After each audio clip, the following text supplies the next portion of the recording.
Bueno, entonces decíamos que las reacciones se clasifican en reversible y irreversible y uno lo puede representar ya sea con la flecha en un sentido o poniendo la flecha en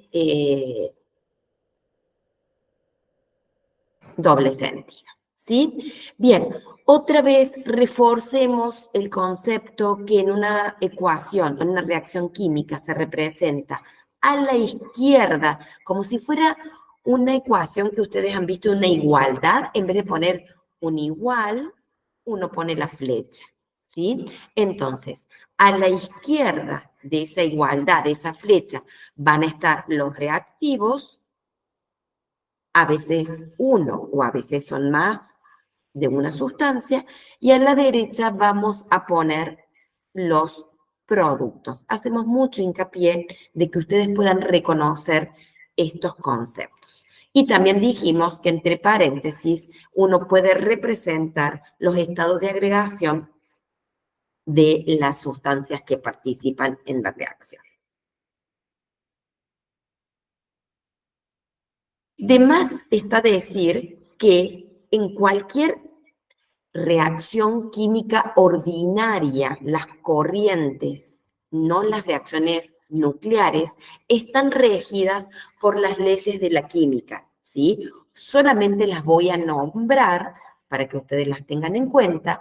Las reacciones, perdón, están regidas por la más importante, que es la ley de conservación de masa, que es la ley de Lavoisier, por supuesto, con la ley de las proporciones constantes o ley de Proust, ¿sí? Que esa es muy importante cuando uno escribe eh, un, un compuesto, a ver si acá, ¿sí? Cuando uno escribe un compuesto como el agua, la ley de Proust o de las proporciones constantes lo que me está diciendo es que hay en una molécula de agua 2 átomos de hidrógeno por 1 de oxígeno, ¿sí? Eso es lo que dice la ley de las proporciones constantes, que yo no puedo cambiar o modificar estos subíndices para yo acomodar la ley de conservación o hacer el balanceo. Eso es muy importante.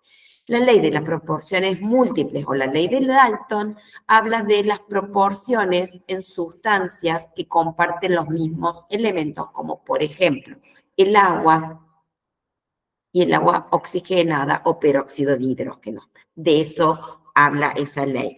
Y también acá les traemos la ley de los volúmenes o la ley de Gay-Lussac, que es para sustancias gaseosas, nos va a servir cuando hagamos los problemas de estequiometría, entender que en determinadas condiciones de presión y temperatura, cualquier sustancia gaseosa ocupa el mismo volumen, que es el de 22,4 litros, ¿sí? Así que los invito a que repasen y le presten atención a estas leyes porque las vamos a necesitar y las vamos a utilizar cuando vayamos a hacer la parte de cálculos estequiométricos. Entonces, vamos a algunos ejemplos concretos de reacciones químicas. Vamos al primer ejemplo que dice acá. El gas butano, y les recuerdo que el butano lo han visto como un alcano en la clase de compuestos orgánicos, es un hidrocarburo, ¿sí? Con enlaces simples. Acá tienen su fórmula molecular, ustedes han practicado también su fórmula desarrollada, y que tiene la posibilidad de quemar. Cuando hablamos del concepto que se quema, vamos a decir que es dos conceptos acompañan a esta palabra. Vamos a hablar de la palabra o de la reacción de combustión y también se refiere a la oxidación total. Para que vayan incorporando estas tres palabras. Para ello, ¿qué necesita? Para la combustión, para que se queme, para esa oxidación total, la presencia de oxígeno en el aire, ¿sí? Y fíjense que acá está el oxígeno, como existe en la naturaleza, como elemento, sustancia simple vía atómica. Y forma, y ahí nos está dando nos está relatando, pero en realidad está contando una reacción química. Forma, o sea, que tiene como producto el gas, dióxido de carbono, tenemos la fórmula, y agua como vapor. Entonces, fíjense en esta pequeña frase, cuánta información nos da. Entonces, veamos acá abajo, transformado en una reacción química, vamos a obtener en reactante el butano con el oxígeno, que reaccionan para dar dióxido de carbono y agua. Pero también nos está diciendo alguna información que uno puede completar el estado de agregación del butano, que es un gas, es el gas natural que viene, que cuando abrimos la hornalla o el calefactor, es una mezcla de butano y propano, o sea que es un gas. El oxígeno es un gas y que tiene como producto dióxido de carbono, que es un gas, y vapor de agua. El agua es quizás la única sustancia que tiene nombre cada uno de los estados en el que se encuentra, ¿sí? Entonces, cuando hablamos de vapor de agua, nos está diciendo que el agua está en estado gaseoso. ¿Qué más podemos sacar? Si decimos que las reacciones químicas tienen que cumplir con la ley de conservación de la masa, acá vamos a tener que hacer lo que llamamos un ajuste o un balanceo, porque la suma de los átomos de los reactantes y sus masas debe coincidir con la suma de los átomos y de las masas en los productos. Entonces empezamos con ese balanceo. Fíjense que acá tenemos 4 átomos de carbono, lo que hace que tengamos que poner este 4 como cofactor para tener los 4 átomos de carbono. Luego, si nos fijamos, tenemos 10 átomos de hidrógenos y para poder tener los 10 átomos del lado de los productos, coloco como coeficiente o cofactor este 5.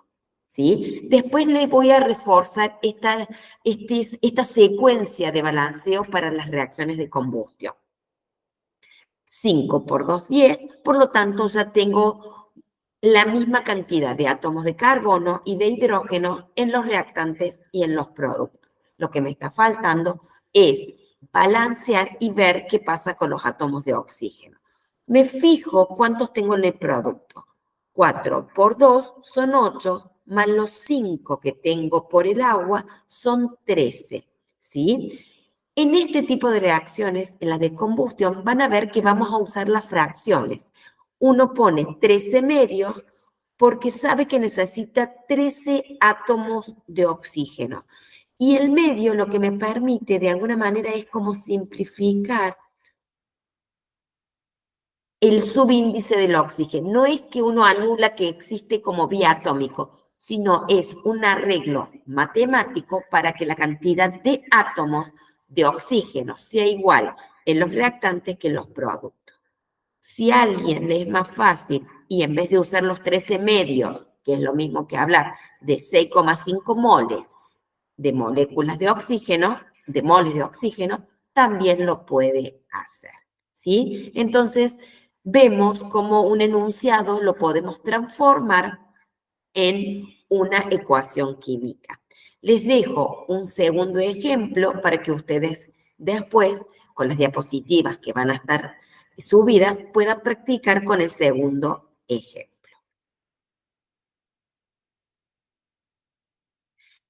Entonces, a modo general, tenemos la reacción, fíjense en este caso, la reacción inversa, ¿sí? De formación de agua, porque tengo como reactante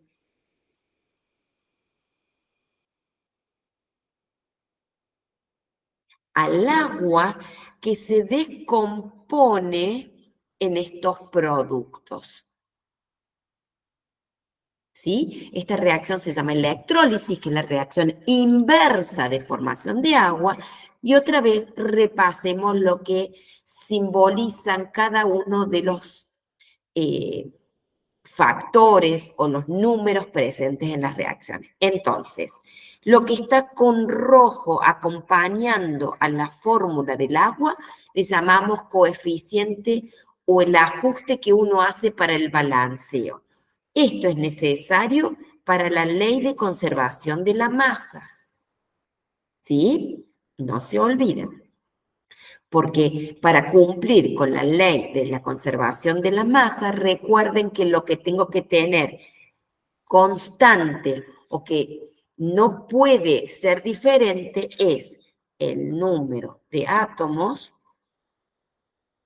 y las masas de cada elemento, ¿sí? Con eso cumplo con la ley de conservación de la masa, ¿sí? También puedo tener subíndices y eso habla de la ley de las proporciones definidas o las proporciones constantes en este caso. Los subíndices en las sustancias simples representan la manera que existen dichas sustancias en las naturalezas.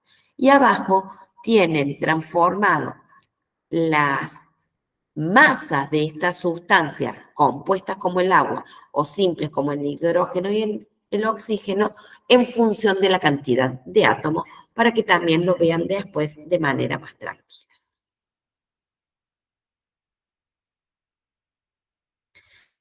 Entonces, cuando hablábamos de fenómenos químicos, yo hice hincapié que los que participan en estas reacciones químicas ordinarias son los electrones. ¿Qué electrones? Los de valencia. Hay otro grupo de reacciones que se verán más adelante en la materia que se llama física y química odontológica. Las vamos a mencionar, ¿sí? Eso va a estar en otra asignatura, ¿sí? Y ahí participan, por eso se llaman reacciones nucleares, porque ya participan subpartículas atómicas que se encuentran en el núcleo, como pueden ser los neutrones a través de las reacciones de fisión o de fusión. Y esos son reacciones químicas muy explosivas y con grandes desprendimientos de energía de tal magnitud que uno las asocia a las bombas atómicas y a este tipo de, las fallas, por ejemplo, en las centrales nucleares, ¿sí? Nosotros vamos a dedicarnos a hablar a las referidas a las reacciones químicas ordinarias en donde solo participan, como dije, los electrones de valencia. Y vamos a clasificar, porque hay distintos tipos de reacciones, y las vamos a clasificar en estas categorías. Reacciones de descomposición, reacciones de combustión, que algo estuvimos hablando hace un ratito, las reacciones de sustitución, que a su vez vamos a hablar de sustitución simple o sustitución dobles, y las reacciones de síntesis. Si las describimos a cada uno por separado, en este cuadro, en esta tabla, van a encontrar para que después ustedes de manera tranquila puedan detenerse a identificar en qué consiste una reacción de combustión, pero a grandes rasgos yo les voy a decir que una reacción de combustión principalmente va a tener como protagonista un compuesto orgánico, ya sea un hidrocarburo, un compuesto oxigenado, y que necesita sí o sí la presencia de oxígeno y que se van a transformar sí o sí en dióxido y agua, pero que la función de la reacción de combustión es la liberación de energía. Por eso vamos a entender cómo funcionan las hornallas, el combustible en los autos, los calefactores, los calefones, etc. Lo que ustedes van a practicar en estas reacciones es que en función del compuesto orgánico, de la cantidad de carbono, de hidrógeno o si tiene oxígeno, será la cantidad de oxígeno que necesito y la cantidad de moles de dióxido y de agua que van a producir. Otro tipo de reacciones son las reacciones de síntesis, en donde vamos a ver que sustancias simples o elementos se van a combinar para formar una sustancia compuesta o un compuesto. Las reacciones de descomposición son las contrarias a las reacciones de síntesis y en donde una sustancia compuesta se va a disociar o se va a fragmentar en sus sustancias originales. Hace un ratito vimos el ejemplo del agua que se descomponía para dar hidrógeno más oxígeno. No está balanceada, solamente a manera de ejemplo. Luego están las reacciones de sustitución. La primera, vamos a hablar de la sustitución simple y como pueden observar acá, vamos a ver cómo tenemos una sustancia simple y una sustancia compuesta. Y lo que ocurre es eso, se sustituyen. Fíjense en cómo se conserva acá el elemento C y se cambia el B por el A. Había uno solo como reactante y va a haber otro diferente solo como producto. A ellas, a este tipo de reacciones, la vamos a llamar sustitución simple. Ya va a haber ejemplos, ya van a trabajar ejemplos en la clase. Las reacciones de sustitución doble, lo que va a ocurrir es que hay sustancias compuestas y que se intercambian entre sí para formar dos pares de sustancias diferentes a las que había originalmente. Entonces, si observamos la reacción que tenemos aquí, en esta ecuación química, ¿a qué tipo de reacción de las 5 que mencionamos corresponde? Identificamos, estas son muy sencillas de reconocer, compuesto orgánico, reconocemos los productos, la presencia del oxígeno, sabemos que es una reacción de combustión. Y acá les dejo esto que les quería mencionar, la secuencia que ustedes deben seguir para hacer el balanceo o el ajuste estequiométrico. Se comienza balanceando el carbono, luego se balancea el hidrógeno y el último que se balancea y es el que permite movilizar cuando hace falta con las fracciones o los números con coma, es el oxígeno. En este caso, que tenemos el pentano, acá tenemos la fórmula molecular, digo pentano porque tengo 5 átomos de carbono, vemos cómo acá tienen balanceado. En este caso, no necesitamos un número fraccionario, nos alcanzó con un número entero de 8 moles de oxígeno. Vuelvo a decir, ustedes luego con las diapositivas y escuchando el teórico pueden practicar y ver, hacer su propio ajuste y ver si llegan al mismo ejemplo. En esta diapositiva les dejo otro ejemplo que también reconozco como una reacción de combustión y a diferencia del anterior no es un hidrocarburo, sino que ya tengo un compuesto oxigenado para que ustedes también siguiendo esta secuencia de cómo hacer el balanceo lleguen a la conclusión y puedan controlar su balanceo con los resultados. Y también para aquellos que no les guste trabajar con las fracciones, si quieren trabajar siempre con números enteros y les da, en este caso, como da 15 medio, si quieren hacer, multiplican todo por 2 y así evitan el uso de las fracciones. gusto personal, a mí me gusta más esto. Esto no quiere decir que no se pueda hacer como está abajo, ¿sí? Vamos con otro ejemplo. A ver, analicemos. Acá, ¿qué tenemos? Tenemos una reacción en donde participa el nitrógeno como elemento, por eso tiene el subíndice 2 y sabemos que es el gas. Y en este caso, a ver, tiene un error. En este caso, el error es que acá el hidrógeno es un gas, pero el error es que el hidrógeno existe en la naturaleza como molécula biatómica, ¿sí? Entonces, hecho esa corrección, voy a ver si reaccionan dos sustancias simples para transformarse en una sustancia diferente. Voy a decir que esta es una reacción, un ejemplo de reacción de síntesis.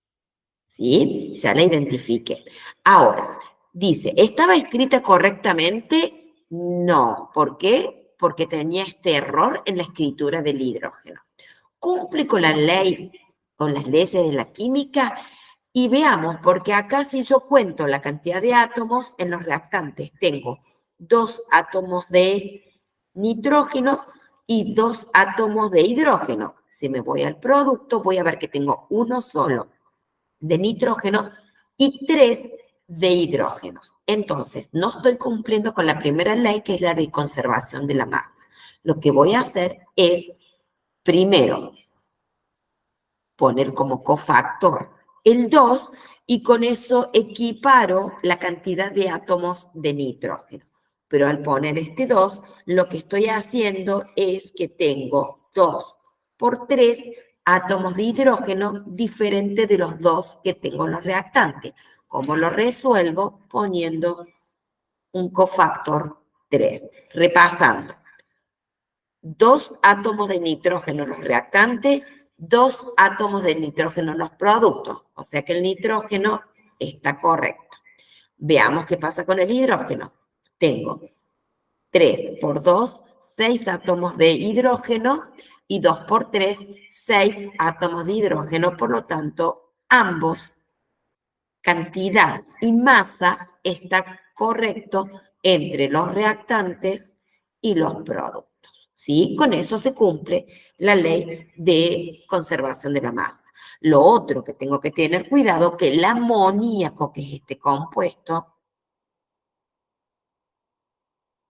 la ley de las proporciones constantes dice que esas son las proporciones. Yo no puedo modificar este subíndice porque así como está, corresponde a esa sustancia.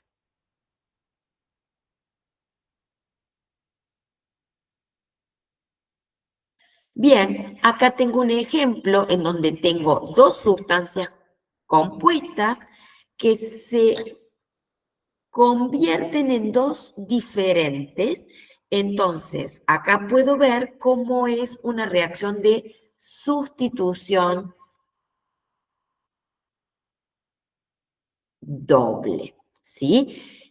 Les doy ya un tip que cuando vean reacciones de neutralización, que es una de las formas que uno puede plantear una reacción para obtener este compuesto, que es una sal, ¿sí? Entonces, la reacción de neutralización, que son aquellas que participan un ácido y una base, siempre van a ser un ejemplo de una reacción de sustitución doble, para que ya vayan incorporando esto y las puedan reconocer.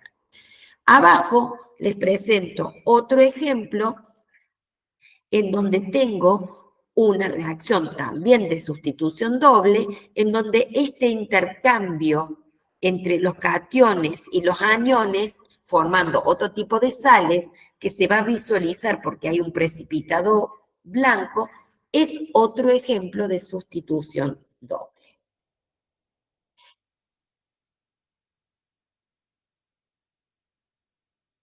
Bueno, acá hay un ejercicio, tomaré un par para no hacerlo tan largo, en donde uno puede reconocer y clasificar las reacciones. Si nos vamos a la primera, vemos clave el observar la presencia de un elemento, una sustancia simple, acompañada de una sustancia compuesta, y cuando voy a los productos, observo que hay una sustancia compuesta y una sustancia simple, pero que son diferentes a la inicial. Este es un clásico ejemplo de las reacciones de sustitución simples. ¿Sí? Acá en la segunda podemos observar dos sustancias simples que se convierten, se unen. Hay una modificación de sus enlaces internos porque participan los electrones de valencia para transformarse en una nueva que es el óxido de magnesio. Esta es una reacción de síntesis. Les dejo la siguiente para que ustedes practiquen y si hay alguna duda puntual, la registren, la marquen y la lleven a su actividad práctica y se la comenten a su respectivo docente. Las reacciones químicas que dijimos que participan los electrones de valencia, también uno puede clasificarlas o observarlas desde otro punto de vista, que es también fundamental, y es poder reconocer si es una reacción de óxido-reducción o redox o una reacción que se llaman de doble cambio. Entonces, ahora voy a hablar un poquito de ese tipo de reacciones. En las reacciones redox se dice que hay modificación en el número de oxidación, mal llamado a veces valencia, ¿sí? Nosotros vamos a hablar del número de oxidación, en los elementos o en las sustancias cuando participan de la reacción. En aquellas reacciones en donde no hay cambio en el número de oxidación, las vamos a denominar de doble cambio. ¿Qué son esos números de oxidación? Son números positivos o negativos que representan el número de electrones que un átomo pone en juego cuando forma el compuesto o la sustancia. ¿Sí? Informa también o está relacionado con esa cantidad de electrones de valencia que participan en el enlace. Y también, identificando ese número de oxidación, nos ayuda a poner o asignar el nombre correcto a la sustancia. ¿A qué me refiero? No es lo mismo hablar de óxido ferroso que óxido férrico. Ustedes también han visto que esta manera de nombrar la nomenclatura, que hay distintas maneras, porque también la de la IUPAC, que es más sencilla, podemos hablar de óxido de hierro 2, que es el óxido ferroso, o hablar del óxido de hierro 3, que es el óxido férrico. Pero bueno, conviven estas dos nomenclaturas, por eso decimos que establecer correctamente el número de oxidación permite asignar bien el nombre de la sustancia. En la guía de actividades van a encontrar con una serie de reglas que a ustedes les van a permitir asignar los números sin estudiar todos de memoria. Así que no me voy a detener en estos, pero que vayan a la guía, los lean, los entiendan, los aprendan, porque les va a ser una herramienta muy importante a la hora de trabajar con los compuestos y participar en tanto en la asignación del nombre del compuesto como para identificar si la reacción es de óxido-reducción o de doble cambio.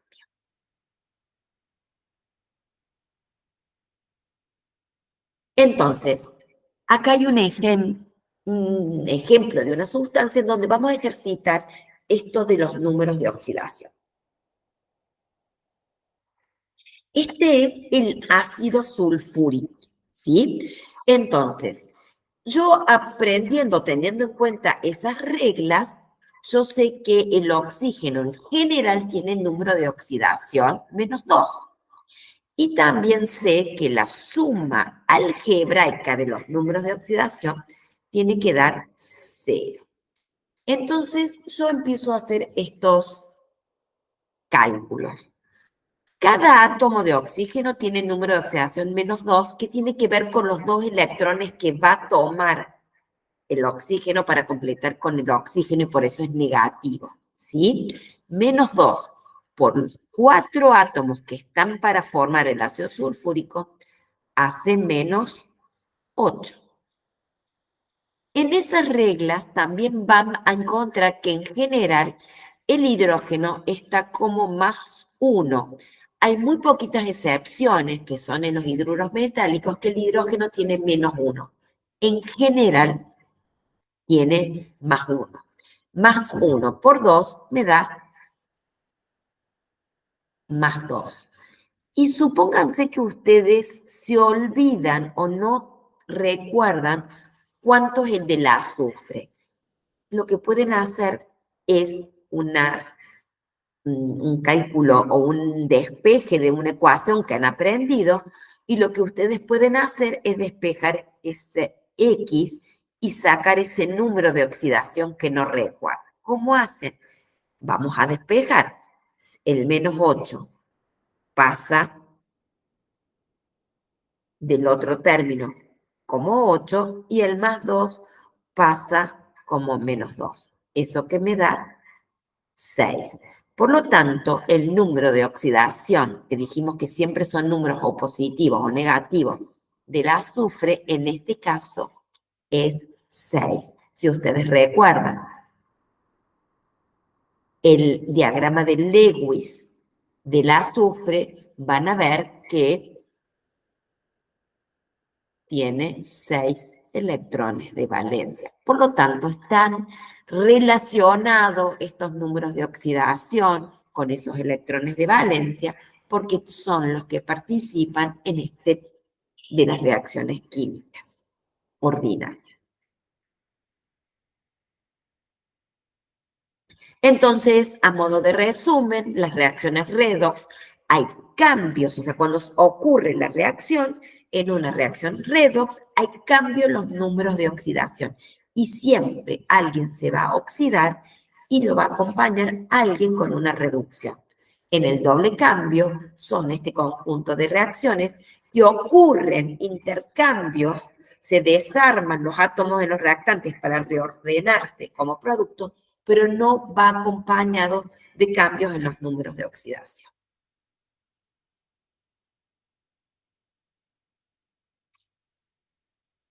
En esta diapositiva, que es la última de esta clase, vamos a observar cómo es la reacción de síntesis del cloruro ferroso y vamos a ver que puedo combinar la identificación, que es una reacción de síntesis, pero también reconocer que cuando participan los elementos que tienen número de oxidación 0 porque están en estado natural, para transformarse en la sal cloruro ferroso, el hierro con número de oxidación +2, porque fue el que se dio, y el cloro que tomó, cada átomo de cloro un electrón, ¿sí? Con -2, ¿sí? Entonces vamos a decir que el hierro pasó de 0, de número de oxidación 0, a +2, ¿sí? Como que creció